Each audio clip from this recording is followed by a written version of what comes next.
Hi guys, thanks for tuning in to another video on ForgottenWeapons.com. I'm Ian. I'm here today at the Cody Firearms Museum, part of the awesome Buffalo Bill Center for the West, and I'm taking a look at some of the guns in their very cool gun collection. Now, the one I've got today is one that I have never actually seen in person until now. This is a Hagen rifle. It is quite the international thing.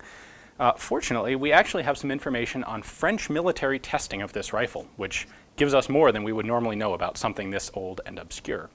Now, this was designed by a Norwegian designer by the name of Hagen.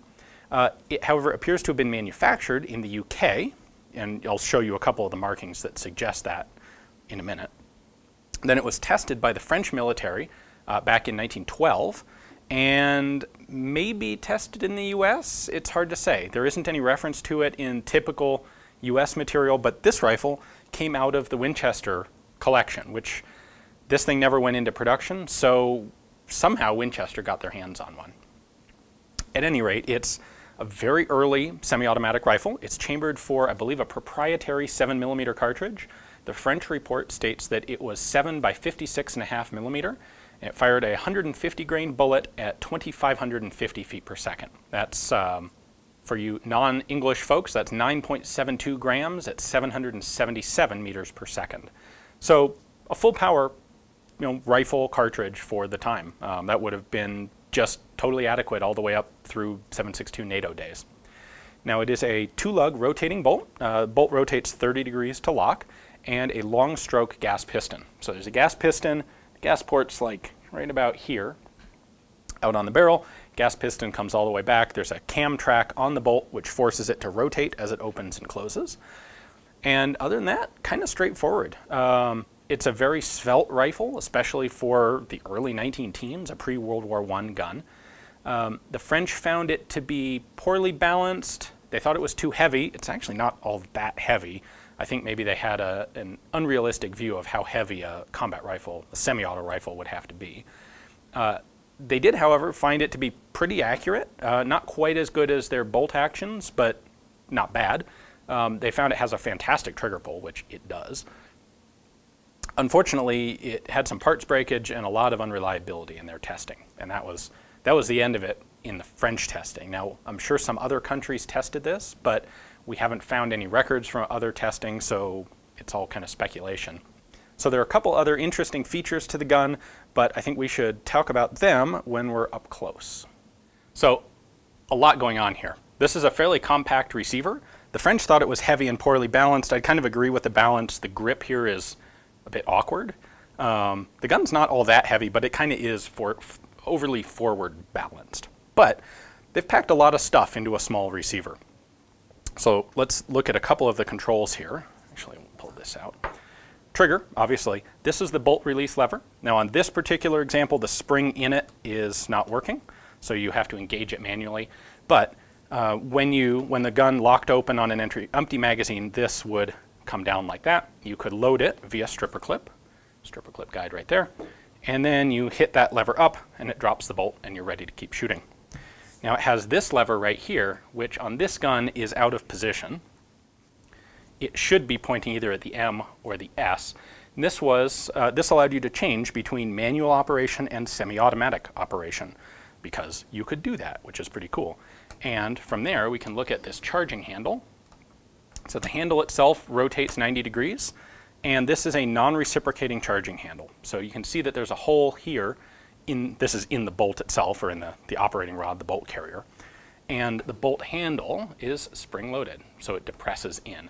In order to use it, what you have to do is line it up with that hole, press the bolt handle in, and then, and this one's really sticky with old dried grease, then you can open it up like this. Now you can see the cam track right there. There's a lug on the operating rod that runs in that cam track, which forces the bolt to lock when it closes. There's one of our locking lugs. And let's go ahead and lock this open. So the bolt's all the way back. Let me manually depress the charging handle, or the bolt release. If we look inside, that little guy right there is our bolt hold open. That's sticking up, and it's connected to that lever in the trigger guard. That holds the bolt open. Then we have our follower here. Got your stripper clip guide for loading. And one of the other neat elements in the rifle is this lever. This tells you how many cartridges you have in the magazine. You notice there are 5 little hash marks there, and when I push the follower down, there we go, all the way down there's 5, 4, 3, 2, 1, and empty. Now this lever's obviously been bent at some point, so it kind of points to 1 round when the thing's actually empty. But hey, you know, this rifle's 105 years old, so, or 104 years old, so we'll cut it some slack. If you are firing semi-automatic, what you do is simply bring the bolt handle forward, lock it down to get it out of the way, and carry on shooting. It'll just sit there nicely until such time as you decide you need it, whether you want to cycle around manually, if you have to cycle around manually, if you decide you want to fire it in single shot mode. In theory, in later years, that could have been used for grenade launching. You could set it to manual operation and use the bolt handle. If you want to unload the gun, we actually have a little button down here. Pull this back, and you can open up the magazine, and the floor plate comes out. So you can dump empty rounds out of the gun that way. So the French thought this sight was too complicated, but it would be right at home on any American rifle. You have a basic battle sight aperture right here, and then you have a second aperture right there. Now it's interesting, this is the adjusting bar, but it has somehow come disconnected from this and that, so they all kind of work independently now, which, there we go, isn't supposed to happen. But in theory, you would run this aperture up to, well, up to 1,600 yards, and then you can flip the whole thing up in order to use it. And then, again, much like the American style sights, let's see if this will move. This whole thing is located in a rotating track, so you adjust your windage, and it doesn't want to move. It'll move a little bit, but not enough to really show it. What happens here is this whole thing pivots around its back position, or around its front position. And we have notches for measuring the windage right back here.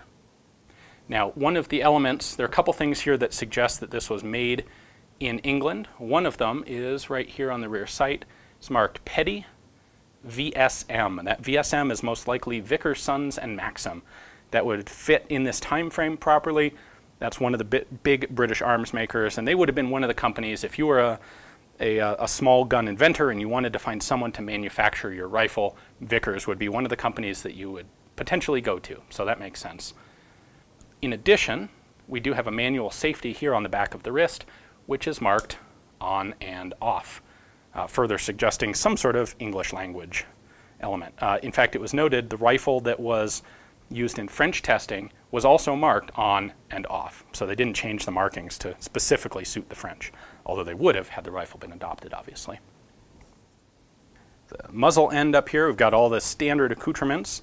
We've got a sling swivel, bayonet lug, a hooded front sight, and adjustment for the gas plug here. And then this one I suspect is what is locking this whole block in place. So you could disassemble the whole gas system by taking these two out. So all in all, a very interesting example of a pre-World War I semi-automatic combat rifle. Full power cartridge, pretty much worked. Like I said, the French had some trouble in testing. They ran 200 rounds through it in strings of 25. They had a lot of problems with the bolt hold open not working, which is, that's usually an easy thing to fix. However, in 200 rounds, they also had 22 failures to feed, and they also had 1 failure to eject, which is, that's a lot of malfunctions. At the end of those 200 rounds, they found the gun to be really dirty. Might be the fault of the ammunition.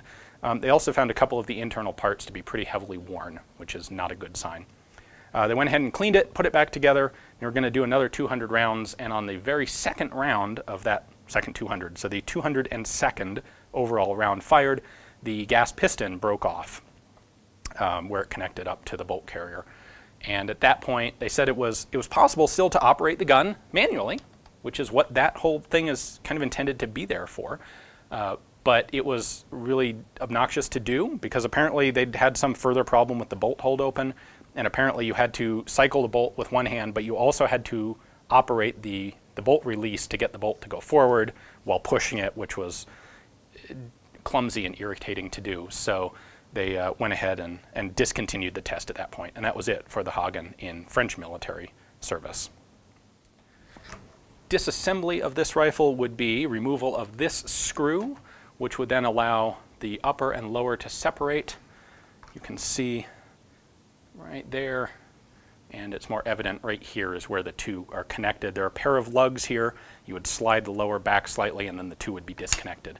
However, on this one, this screw is really stiff. I went and made an attempt at unscrewing it, and I'm just not comfortable trying to take it the rest of the way out because I don't know what might break in there. So unfortunately, this time we're leaving it together, and we'll just have to stick with the outside view. Thanks for watching, guys. I hope you enjoyed the video. This is one of those very obscure rifles. I had a black and white magazine article on it in French for the longest time. That was all I'd been able to find, and very cool to be able to actually take a look at one in the flesh, so to speak.